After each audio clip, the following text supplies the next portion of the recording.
akkam jirtu nagaa keessanii jedha. Ani maqaan koo Lammeessaa Tashoomaan jedhama. Fuuldura keessan kana dhufee fi ani bara 2012 balaa konkolaataatiin miidhamee manatti hafee konkolaataan kun rukuteetu darbee dildilarraanii namni nan agarree hin darbee sa'aatii 11tti gara barraaqa kana rukutame achi namatu sa'aatii 1tti gara mana argee gara mana yaalaa dhaqeen ture abeet hospitaali isaan immoo gara kooriyaatti na dabarsanii kooriyaan immoo luka koo kana ilaalanii ispaanaa koordii kootu citee lukti koo paralaayizii waan ta'ee jiruu fi ana yaaluudhaaf qarshii miliyoona 1,500,000 si gaafatanaan jedhanii kan ammoo kaffaladhee waan yaalamuun dhabee lukti kun waan tokko hojjetu waggaa jaaf kanaan fayyadamaa manatti nafee maatii korraa fagoo jira iddoon dhaloota koo godina Shawaa Lixaa Amboodha. Natti tola. Dhuguma nama gargaaramuu qabudha. Yoo haala mijataa qabu yoo gargaaruu dandeessa ta'e amma obboloonni keenya nama 5 gargaaranii jiru. Waaqayyo faa kadhatu waaqni isaan haa eebbisu. Najaafaarra garuu barbaadanii ta'e nutti mattaacha. Tole namni sun nama akkamiidha akkamitti gargaaraa jirtu ifanaa godha wel sin gidduun jira. Okay. Namni sun isa kanadha. Isa kanadha. Maqaan isaa obbo Lammeessaa jedhama. Ijoollee lama qaba balaa makiinaatiin miilli isaa paaralaayiz ta'ee fincaan tuubboodhaan kan inni fincaa'u. Okay, muleko eebbifame gooftaan si eebbisu sinan beekameeyye tolesh. Ulfaata. Waaqni si haa eebbisu sillee beekta taanaan. Tolesh siifu. Siifu keessaan na dubbisi kon qabu ishee. Si dubbiseera waasaappiidha. La siifu kan biraa tokko kan kee argeen jira yeena. Muleko. Wayii. Naa kanaaf tokkummicha akkamitti gargaaraa jirtu akkamiin qoodaa jirtu mata duree isaa bichaa natti himi nama asirratti nan beekaa waan ta'eef. Nuti direct account masaarra galchine. Direct account dhuma Lammeessaarra kan nuti galchine. Ijoollonni lamaan sadan ana faana nama sadi direct account isaarra galchine irra jechuudha ammatti ijoollonni kan biraa immoo haala mijataa yeroo argatan boora akka galchanidha kan isaan waadaa galan jechuudha. Naa warreen boora galchuu dandeessanis waadaa galuu hin dandeessu jechuudha garuu maqaa keessan kennattanii. Tolesh haa ta'u. Amma bilbilee yoo laan irra jiraatan haa ta'u ammayyuu yoo hin jiran ta'e immoo boruu qarshii 5,000 nan gargaaraan amman qaburraa. Tola dhugaa gooftaan si eebbisu. Eebba kanarratti akkuma tasa dhuftee tasa nama gargaarte tasa si yaadirmatu waa. Amiin amiin amiin amiin dhugaa eebbifamaayi. Maani beektaa mulee roobii dhuftu sagantaadhuma kana fakkaatu gargaarsaa fedhee sagantaa addaa ijoollee akka gargaaran biyyatti sagantaa akkasii qopheessee proogiraamii addaarra jira beektee guyyaa dhaloota mucaakoodha. Guyyaa sana sababeeffachuudhaan namoota gargaaramuu qabu akka gargaaraniif eengeddan maallaqa erga beektaa innaa sababii kanaatiif dirqama nama gargaaruuf immoo nama ta'uun ga'aadha. Jechuun waan hin taanetti iddoon taanetti iyyuu namoonni baay'een balleessaa akka hin taane gochaa oolu. Isa kana jechuun immoo dhugaa baay'ee tokko natti tola. Yeroo baay'ee argaan ture garuu akkaataa fi akkasaa ofii koollee seenee gaafachuuf yaadaan ture Lammeessaa kana jechuudha. Garuu nan sodaadhe waaqayyo immoo sabtuudha. Gooftaan si eebbisu hawwii dhugaa wal dhugeedha miti mucaan sun ni qalleedu sun. Har'a jireenyuma irratti wal dhugeenna. Innaan sii ta'e siinsii dhufe haala mijataadha dhugaa akkas taanaan gargaarii ni atisi. Warreen gargaaruu barbaadanis immoo dirqama baay'ee wayii waaqayyo baay'ee wayii mul'isee miti kan nu gargaaru. Kana beektume baay'een keessan. Mul'isee miti kan nu gargaaru. Seexana gaafa nurraa deebisus mul'isee miti. Inna akka dandeessan gargaara isin jechuudha. Nama isinitti dhufe gargaara. Almost Lammeessaan dhufee jira iyyuudha. Nagaa man waa gaafatu. nagaadhumayyuu nu haa gaafatume lammeessaan dhufeera natti fakkaata nagaa gaafanna wal barrasa wajjiniinis WhatsApp si dubbisa toleshi hawwi WhatsAppiraanis ta'u wanti ni jedhiiti keessana dubbisi galchii fi ishi biyaas aga danda'am sammuun isaan tasgabbaa ijoolleen isaa jalaan badani kana jechuun immoo argine ture dhugaa galchi nagaumaa gaafatanii jala jiru ani argine. Qo'ee bakka erga sagantaa akkasii yaada akkasii qabaatte nda'umsi wajjin anaasa'an suutalee. Tol rakkoo tokkoon qabu dhugaa. Inaasofnaa kiisaanis hin jira kiisaas fooloo godhi fooloo irraa qabdootee fooloo godhetti kiisaas qabadhu kiisaa joon dhiifan bakka. Isaan irraa qabu ta'e hin qaban ta'e hin beeku kiisaa irraa ni qaba. Yoo kiisaan intinidha yoo ta'e naa deebisi. Yoo immoo qabadheeraatillee naa deebisi. Bakka warra kaan qabanatti fakkaata. Doore ingidi gaasii asumaa gadee waame lammeessa kottuuti seeniitiin nu dubbisi. Kot seeniitiin nu dubbisi nagaa nu gaafadhu wal barra mulee fikiriin jedhamaani. Astuun beektaa seeraastuu. Iji fungeenis asiifanis kiisaanis joonis hawwinis hundi isaanii ijoollee fikirii. Ingidi warreen ammareef dubbachaa turtan obboleessi keenya lammeessaan kan amma waa'ee isaa dubbachaa turre isa dhufee jira. Carraa miidiyaa irratti bahuu isaatu dhiphaa ta'e malee gargaaramuudhaaf nama sa'aatii aga kanaa turu miti. Na carraa fayyus qaba. Tiiji welcome back. Bagga nagaan deebitee obboleessi keenya lammeessaa jechuudha kan reef dubbachaa ture hin jirta ta'ee maybe dubbadheen ture waa'ee isaa. Isti lammoo nagaa gaafadhuuti. Achumaan viidiyoo isaa ilaalame. Fooloo isa godhaa viidiyoo isaa ilaalame. Birriidhaastuun kan jette. Lammoo nu dubbisisaan dubbisiiti. Isti carraa si kenninu haasa'ime.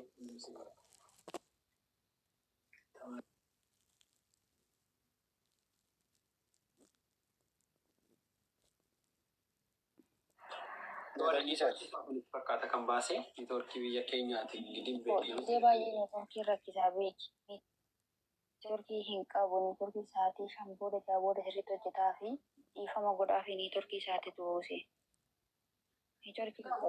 Ijoolleen hin beekne yoo jiraatan kunoo isuma ammaa gadi qabaa ilaala. Dhugaa dubbachuuf ani guyyaa ta'e mana eenyutti akkan argan beeku utuu waa'ee kanaan dubbanne calliseetuma ilaaleen baay'een boo'e dhugaa rabbii. Ergasii nan dhaqalle mana isaaniillee gin akkamitti akkan kaasuu jedhee bakka ilaaleema baay'eema sodaadha garuu keessi koo dhugaa baay'ee dheebotaan. Innaa namni gargaaramuu qabuutuu lafa jiru dhiisnee nama fayyaa gargaarraa nuyi kennaa keenyatu akkas ta'e faallaa walii taane. Dhugaa baay'een gammade waan isaan beeku. Akkuma tasaan dhufe garuu baay'een itti gammadeen. Jechuun jireenyi kootti boqoteera bakka karaa kamiiniyyuu waaqayyoo gaariidha. Nama gargaaruuf immoo namni gahaadha. Inni jedhamu tokko sammuu namaa keessattuu jiraate sanadha. Rakkoon qabu jechuudha. Neetwoorkii isaaniitu buuse waan ta'eef akkasitti hubadhaa warreen hubanneen. Tole rakkoon qabuti neetwoorkiin keessa sirrii miti natti fakkaata. Innaa isti amma carraan by the way neetwoorkiin isaa sirrii miti. Isaaf carraa kenninu bakka ati haasa'in lammoo neetwoorkiin gara rakkisaa jira waan ta'eedhaaf isti wal bari maatii kana faana maal keessa akka jirtus isaanidha. Kamooltan nagaa jirtu hundi keessanii kamooltan nagaa jirtu isiniin jedha. Nagaa galata waaqayyo wala nagaan dhufte. Ameen bakka nagaan na eeddini. Maqaan lammeessaa Tashoomaa jedhamaa. Kanan jiraadhu immoo Sandaafaan jiraadha. Rakkinni narra gahe immoo sagaleen koo jira miti xiqqoona dhukkubaa jira dhiiga manaa godhaa. Sagaleen keessan jira. Amma sagalee dabalaa malee. Dhukkubaa jira. Ooyuu sagaleen koos barrisee dhiiga manaa godhaa xiqqoona dhukkubaa jira harka baay'ee. Ani bara 2012 konkolaataatu dildilarraan na dha'ee nagatee namni tokko nagarre sa'aatii 11ttidha kanan rukutame akaallayyaa wayitu jira dildilarraa na darbate. Erga bari'ee sa'aatii tokko ta'e namni achitti na argee achi kaafamee jechuudha. Sa'aatii 3 iddoo sana ciise. Ispaana koordii kanatu na citee lafee dugda koo kanatu na miidhamee lukti koo lamaansaa paralaayizdi ta'ee jechuudha. Waggaa amma kanaa tuubboodhaan jiraachaa jira. Amma kono tuubboo kanatu baay'ee na dhukkubee jira har'a. Feeshinii uuma yeroo yerootti baay'ee na rakkisaa. Akkasuma immoo ijoollee laman qaba. Ijoolleen kun xixiqqoodha. Tokko yeroo sana kan dhalattee lafa jirtu nama ji'a 6 turte amma waggaa 6 kan taate. Mucaan immoo nama waggaa 8ti. Ijoollee kana lamaan faana rakkachaa jira yeroo ammaa kana. Ijoolleen kun illee na faana beela'aa jirti, rakkachaa jiru. Dura na hojjetee isaan jiraachisaa. Har'a immoo ani hojjedhe isaan jiraachisuu hin dadhabee manatti deebi'ee erga waggaa 6 nama 9 naa ta'es nan dhabee akkan mana kanatti dhukkubsachaa jiru namoonni hin beekani magaalli kun hin beekani manatti nafee lukti koo waan tokko hojjetu jechuudha paralaayizii ta'eetu jira. Harkaan sochoosa malee natti hin beekamu. Yaalamuudhaaf immoo abeet hospitaalii yeroo sanaaf nageeffamee ture. Isaan immoo Kooriyaatti na dabarsanii Kooriyaan immoo na laalanii narviin kun dammaquudhaaf arshii miliyoona 1,600 si gaafataa 500 si gaafataa ji'a 6 yaalamtaa naan jedhanii ani immoo kanas kaffaladhee waan yaalamuun dhabee kanaan manatti nafee adaraa yaa obboloota koo yaa lammii koo waan dandeessanii yoona yaalchisuudhaaf illee dadhabdan illee har'a ijoolleen kun harkaa mandara deemtii yeroo asii waan itti kenninu dhabnu mana namaa deemuu mandararra deemuu akka tas taa'ee tanan bo'aa oola rakkinni kos rakkina hamaadha. Ani ijoollee kos na boosisaa. Maatiin koo na bira hin jiranii firri koo nan gargaaru. Ani duras hojii humnaa hojjedheen jiraachaa ture. Iddoon dhaloota koo as miti naannoo godina Shawaa Lixaa Amboodha.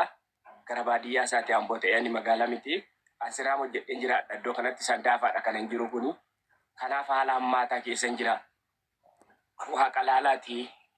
Rabbi tokkicha laalaa waaqa laalaati. Warri fayyaa qabdanii, warri baatanii galtanii. Na bira dhaabbadhaan sinin jedha waan dandeessaniin xiqqaatiin jedhina baay'ateen jedhina waan qabdanii yoo na bira dhaabbattan gatiisaa waaqarraa argattu. Ani yeroo ammaa kana jireenyaaf gidduun jira. Yookiin warra du'etti hin dabalamne yookiin immoo jiraadhee warra jiranitti hin dabalamne haala hammaataa keessa hin jira. Kanaaf adaraa obboloota koo waan dandeessaniin na bira dhaabbadhaa. Ijoollee koofillee daabboo naa bitaa siniin jedha. Sinitti hin baay'isu dhiifama naa godha.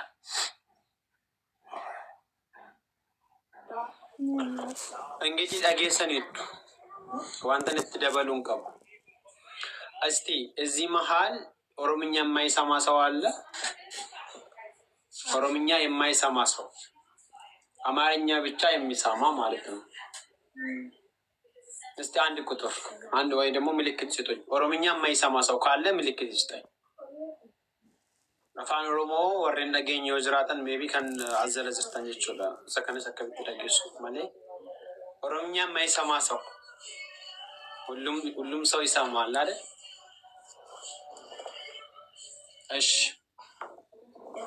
እሺ ወረመ ዱፍተን ኦኬ አስቱን ስሪ ጀቴ እንግዲህ ያለን ዋንተን ዱበት dhageessan jirtu wanti yaada dabaluu dandeenyu qabu nabaayii ulfaata waa yaaddoo lama keessa jiraachuu dhukkubsateera biyaans inni isa dhukkubu kun gargaaruullee yoo dadhabdan imimmaan keessatti xiqqooma shibuusaa waaqayyoon kadhaafi yooma birriitti kennuu dadhabdan imimmaan illee waaqayyoon isaatti kadhadha haala mijataa warreen argan jechuudha. Inni iyyuu furmaata tokkodha. Amantaa maqabdanii nama ijoolleen sunis ilaalaa ijoollee sana jechuun obbolaadha. Baay'een keenya obbolaa xiqqoon jaalanna. Inni immoo abbaadha. Ijoolleen isaa gaafa biddeen manaa waan nyaattu dhabdeen mana biraa deemtu itti dhaga'ama. So warreen garaan keessan laafee warreen gargaaruudhaaf yaaddan gargaara. Keessaanis dubbisaatii jabeessaa. Dawalaatii bilbilaatii jabaadhu waaqayyoon sii kadhanna jedhaanii minimum kuniyyuu waan guddaadha basi. Kunu waan guddaadha. Sii jirra jechuun waan guddaadha. Dhagaa jirtu. Dhukkubsatee mana ciisaa akka jiru ollaan isaallee hin beekan. Barammaa kana teknooloojiirra nama minniqqeedhu nama asachitu haalu nama bututtuu kana uffatee jijjiiraa oolutu gargaarsa gaafate miiliyoonaan birrii argachaa jira. Yeroo ammaa kana suma argaa jirrudha. Garuu immoo poolisi keenya kunis baay'ee rakkataadha. Rakkatee jira. Rakkinni immoo sanafee miti. Sanafee miti. Dhokkatee wanta isa rukutedha. Isa rukutanii badaniiru jechuudha. Akkasidha miti reelamoo. Isa rukutanii halkanidha. Kanatti rukutamtee namni sin agarree foqoqxeetu gara mana namaatti baqatte. Mana namaatti gorte. Akkas miti kan dubbatte lafa viidiyoo tokko irratti.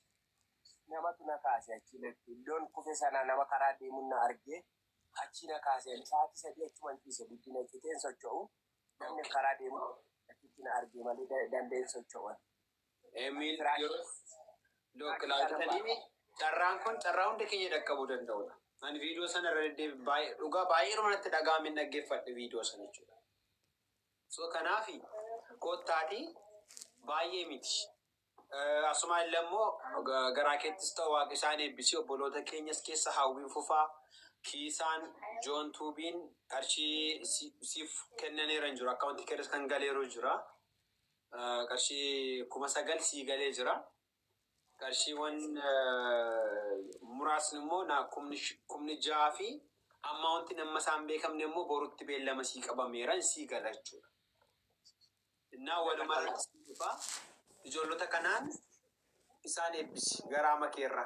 Warreen kan biraa immoo eebbi maal akka ta'e warri beektan. Annan beeka waan ta'eef.